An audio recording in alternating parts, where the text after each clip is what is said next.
people elected me to help and to protect. So I told my team it's time to cancel the Jacksonville, Florida component of the GOP convention. Will be starting in North Carolina for the Monday, as has always been planned. We were never taking that off. That's remaining as it is. The delegates are going to get together. That's where they do their nomination. So the delegates are going to North Carolina, and they'll be doing the nomination.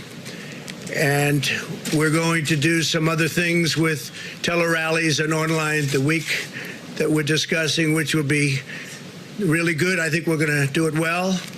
And I'll still do a convention speech in a different form, but we won't do a big, crowded convention per se. It's just not the right time for that. I care. So what you just saw there was Donald Trump announcing that he is canceling the Jacksonville Republican National Convention that was supposed to be held in Florida after the original one was canceled in North Carolina. A lot of people are going to try and say this is Donald Trump doing the right thing, realizing that it's unsafe to have the convention in Jacksonville, Florida, and he's being presidential and he's being mature and he's putting aside his partisan politics to do what's safe and what's best for the people of Florida. But that's not true. That's not true at all, and we have to explore a little bit why. First and foremost, Donald Trump already canceled the convention because they wouldn't let him have it without restrictions, without social distancing protocols, and all those sorts of things. North Carolina wasn't going to allow it. And Trump whined about it and cried about it till the cows came home, and then ultimately decided to take his ball and go home, go to Florida, where they were happy to welcome Trump because they didn't care about the crisis. Florida wasn't doing anything systematic to stop the spread, to flatten the curve, and as a result, they said, sure, Trump, have your super packed convention here in Jacksonville. And they were planning to do that, but then Florida got hit hard, and then of course the public started turning on Trump even more than before, and now he's trying to walk it back, trying to walk back the fact that he was trying to force a convention that would have drawn people from all over the US into a city that's already facing a crisis. And more important than all of that even, is the hypocrisy of Donald Trump. Because he's willing to cancel the Republican National Convention, the RNC. He's willing to cancel that to save those people. He's willing to do it so that Republican elites, congressmen, senators, the president and his team don't have to go into close quarters with thousands of people so they can be safe.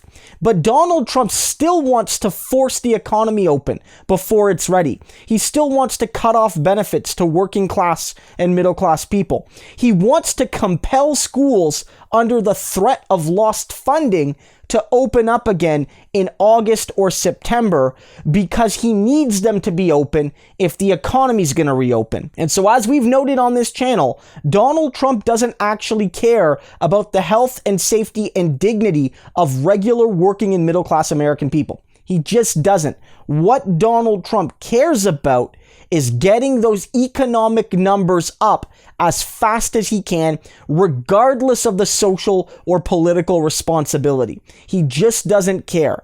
The RNC convention doesn't matter with regard to that. That's something that he can cancel to cover his own butt, to cover the butts of the other Republican elites and keep them safe so that they don't have to go around regular people that may or may not be affected. But when it comes to regular working class people and their children, they're expected to go out and take the hit for the economy, while Republicans in the Senate work to limit liability that regular people can seek if they are affected by this crisis. Donald Trump wants to have it both ways.